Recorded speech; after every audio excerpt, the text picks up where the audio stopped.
Video number 14।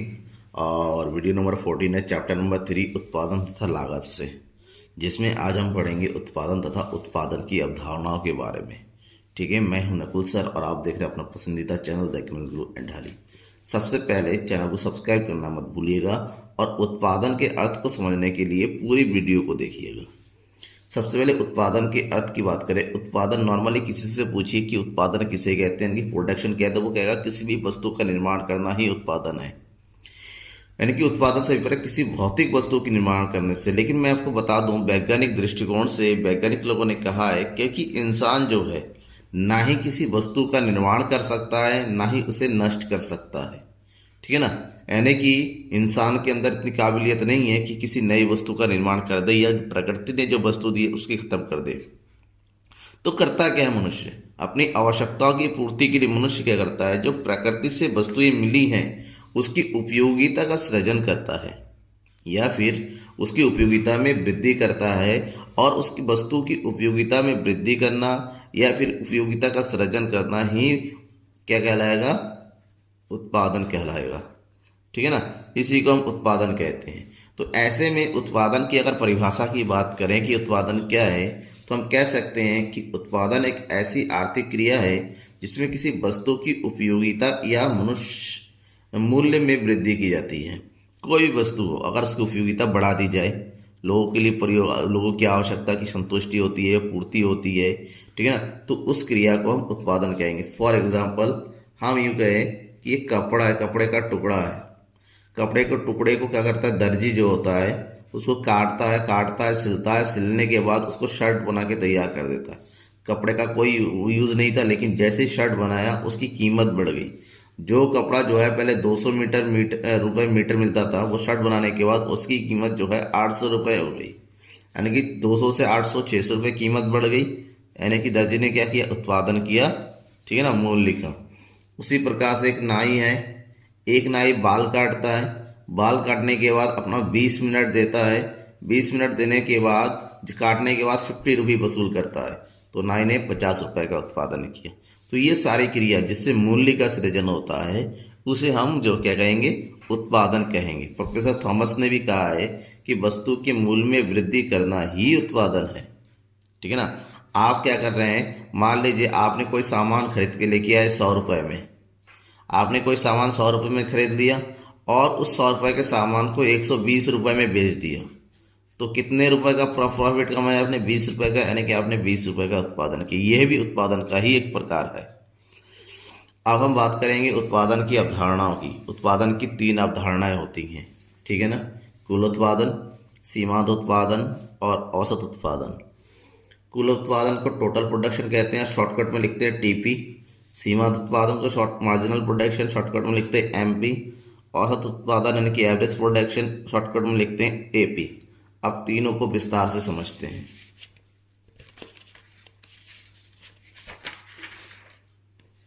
सबसे पहले हम बात करेंगे कुल उत्पादन की।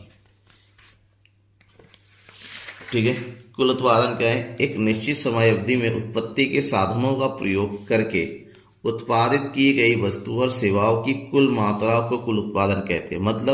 मतलब ये हुआ कि उत्पादन के जितने भी साधन हैं, सभी साधनों का उत्पादन करते हुए कुल जितनी मात्रा का उत्पादन होगा एक निश्चित समय में, उस कुल मात्रा को कुल उत्पादन कहेंगे। कुल उत्पादन को ज्ञात करने का, कैलकुलेट करने के 2 तरीके हैं। एक तो है TP equal to summation MP और दूसरा TP equal to AP multiply by L. ठीक है ना, समेशन एमपी की बात करें पहले। इसका मतलब ये है जो उत्पादन के जो साधन होते हैं उनकी सभी इकाइयों के द्वारा जितने भी सीमांत उत्पादन का होता है उसका योग करेंगे। सीमांत उत्पादन का योग करेंगे तो वो जो है हमारा टीपी होगा, या फिर एवरेज यानी कि औसत उत्पादन को साधन की इकाइयों से गुणा कर देंगे, तभी हमें टीपी मिल जाएगा। ठीक है ना, एक एग्जांपल देखते हैं कि जहाँ पर परिवर्तनशील साधन दिया हुआ 1 2 3 4 5। आपको पता होना चाहिए परिवर्तनशील साधन के बारे में। किसी भी उत्पादन प्रक्रिया में अल्पकाल में उत्पादन के 2 साधन होते हैं। एक होता है आपका स्थिर साधन और एक होता है परिवर्तनशील साधन। स्थिर साधन हमेशा स्थिर रहता है, इसलिए उसको लिखा नहीं गया है। उत्पादन के बढ़ने या घटने का क्रम परिवर्तनशील साधन पर होता है, जैसे जैसे परिवर्तनशील बढ़ाते चले जाते हैं उत्पादन में वृद्धि होती चली जाती है एक सीमा तक। ठीक है ना। अब उत्पादन के साधन के बारे में आपको पहले पढ़ा है, जैसे भूमि है, पूंजी है, उद्यमी है और श्रम है। इसमें ऊपर के ये तीनों जो है स्थिर साधन कहलाते हैं और श्रम अकेला जो है परिवर्तनशील साधन है, इसलिए हमने यहाँ पर एल लिए, एल फॉर लेबर। पहले लेबर यूज किया 40 यूनिट का उत्पादन हुआ, जैसे लेबर बढ़ाते चले जा रहे उत्पादन वृद्धि, लेकिन एक जगह आ रहा है यहाँ पर उत्पादन लेबर 5 180 का उत्पादन कर रहा है, लेबर 6 भी 180 का उत्पादन कर रहा है। जैसे ही 7वें लेबर का यूज़ किया हमारा टोटल उत्पादन घट गया। ठीक है ना, क्योंकि हमारा जो स्थिर साधन है वो सीमित रहता है। अब इसी को ग्राफ में शो करेंगे, कैसे होगा। पहले यूनिट पे है 40, ठीक है ना। फर्स्ट यूनिट पे कितना है 40, यानी कि यहाँ पर, ठीक है ना। सेकेंड यूनिट पे कितना है 90, दिस पॉइंट। थर्ड यूनिट पे कितना है 130, यानी कि 140 और 120 के बीच में यहाँ पर। उसके बाद क्या है फोर्थ यूनिट पे 160 यानी कि 160 है तो ये हो गया 160। फिफ्थ यूनिट में 180 यानी कि बिल्कुल ऊपर टॉप मोस्ट पर 180। सिक्स यूनिट पर भी 180 ही है। सेवेंथ यूनिट में फिर से 160 ये। और सारे पॉइंट को जो बनाया है, सारे पॉइंटों को क्या करना है आपस में मिलाना है, ज्वाइन करना है। तो कैसे ज्वाइन करेंगे, ये पॉइंट उठाया हमने,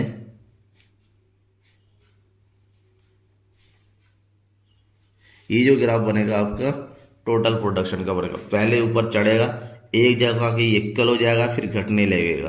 ठीक है ना। अब नेक्स्ट की बात करते हैं सीमांत उत्पादन की। सीमांत उत्पादन जब भी परिवर्तनशील साधनों की हम अतिरिक्त इकाई का प्रयोग करेंगे या फिर उसका कम यूज करेंगे तो उससे जो भी हमारा उत्पादन मिलेगा उसे कुल उत्पादन में परिवर्तन होगा और इसी परिवर्तन को हम सीमांत लागत कहते हैं, जिसको ज्ञात करने का फार्मूला है TPN माइनस TPN माइनस 1। ठीक है ना। तो यहाँ पर TPN माइनस TPN माइनस 1 का मतलब MP मतलब जिस इकाई का हम उत्पादन सीमांत उत्पादन निकाल रहे हैं। TPN का मतलब होता है N इकाई की कुल उत्पादन कितना है और TPN माइनस 1 यानी कि उससे ठीक एक पहले इकाइयों का कुल उत्पादन कितना है। जब हम बाद वाले से उससे पहले वाले को माइनस कर देंगे उसके बीच का जो अंतर आएगा वही हमारा सीमांत उत्पादन होगा। कैसे इसको कैलकुलेट करेंगे उसी चीज़ को समझना है। ठीक है ना। भैया टेबल दिया हुआ, टेबल के थ्रू समझिए। पहले यूनिट पे TP 40 है तो पहले यूनिट पे 40 है, 40 के ऊपर कुछ भी नहीं तो MP भी कितना हो गया 40। दूसरी यूनिट पे TP 90 है तो 90 से हमने क्या कर दिया 40 को माइनस कर दिया, आ गया 50। अब उसी तरह से माइनस करते हैं, 130 से 90 को माइनस कर दिया 40 आ गया। 160 में से 30 को माइनस कर दिया 30 आ गया। 180 में से 160 को माइनस कर दिया 20 आ गया। 180 में से 80 माइनस कर दिया 0 और 160 में से 80 माइनस कर दिया -20। अब इसी चीज़ को ग्राफ में शो करना है। ठीक है ना। पहले यूनिट पे कितना MP है 40 है। देन हमने क्या कर दिया ये 40 यहाँ तक ये 40 को मिला दिया। फिर है कितना दूसरे यूनिट पे 50 यानी कि बिल्कुल टॉप पर जाएगा 50। फिर है आपका 40 यानी कि यहाँ पर। फिर कितना है आपका 30 यानी कि 30 के सीध में। फिर है आपका 20। फिर आपका कितना है 0 और 0 के बाद कितना है फिर से 20 है यानी कि यहाँ पर। अब हम क्या करेंगे सारे पॉइंटों को आपस में मिलाएंगे।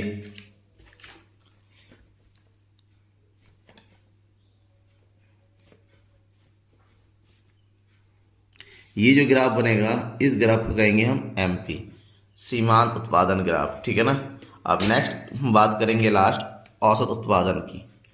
परिवर्तन साधन की प्रति इकाई उत्पादन को हम औसत लागत कहते हैं, औसत उत्पादन कहते हैं सॉरी। तो परिवर्तन साधन के जितने भी इकाई उत्पादन करेंगे उन सबको अगर हमने कुल उत्पादन से परिवर्तनशील साधनों से अगर भाग कर देते हैं, यानी कि कुल उत्पादन को अगर परिवर्तनशील साधनों से भाग कर दिया जाता है तो जितनी भी राशि मिलेगी उसे हम औसत उत्पादन कहेंगे। दैट मीन्स AP का फार्मूला क्या हो जाएगा, AP equal to TP upon L मतलब औसत उत्पादकता। इसे यूं कहे औसत उत्पादक, ठीक है ना, यानी कि प्रति इकाई उत्पादन औसत उत्पादकता होती है। और इसको ज्ञात करने का फार्मूला क्या होता है, जब हमारे पास टीपी दिया हुआ तो टीपी को एल से डिवाइड करेंगे, यानी कि 40 को 1 से डिवाइड करेंगे 40, 90 को 2 से करेंगे 45, 130 को 3 से डिवाइड करेंगे तो 43.3, 160 को 4 से डिवाइड करेंगे 40, 180 से 5 को डिवाइड करेंगे 36 और 180 को 6 से डिवाइड करेंगे 30 और 160 को 7 से डिवाइड करेंगे तो 22.8। अब इसी को ग्राफ में के रूप में भी शो करते हैं। तो ग्राफ में अगर शो करेंगे तो कैसे होगा, देखिए पहले यूनिट पे कितना है टोटल एवरेज उत्पादन, वो है 40 यानी कि यहाँ पर 40 तक लेके जाइए। फिर पे 45 यानी कि बढ़ गया दूसरी यूनिट पे 45, 50 और 40 के बीच में यानी कि यहाँ पर आ जाएगा। फिर आपका 43.3 यानी कि 45 से थोड़ा सा नीचे। फिर आपका कितना है 40, फिर है 36 यानी कि आपका 40 से नीचे और 35 से ऊपर। फिर छठे यूनिट पे कितना है 30, फिर सातवें यूनिट पे है 22.8 यानी कि 20 से थोड़ा सा ऊपर यहाँ पर।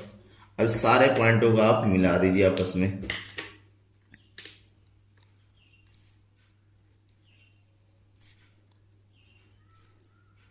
ये जो ग्राफ बनेगा आपका ये होगा औसत उत्पादन ग्राफ, ठीक है ना। बिल्कुल सिंपल तरीका, सिंपल वे, ठीक है ना। थैंक यू दोस्तों, इसको शेयर जरूर कीजिएगा, बने रहिएगा चैनल के साथ लगातार, और हर दिन कुछ ना कुछ आपको नया मिलता रहेगा आपके इकोनॉमिक्स कोर्स से रिलेटेड।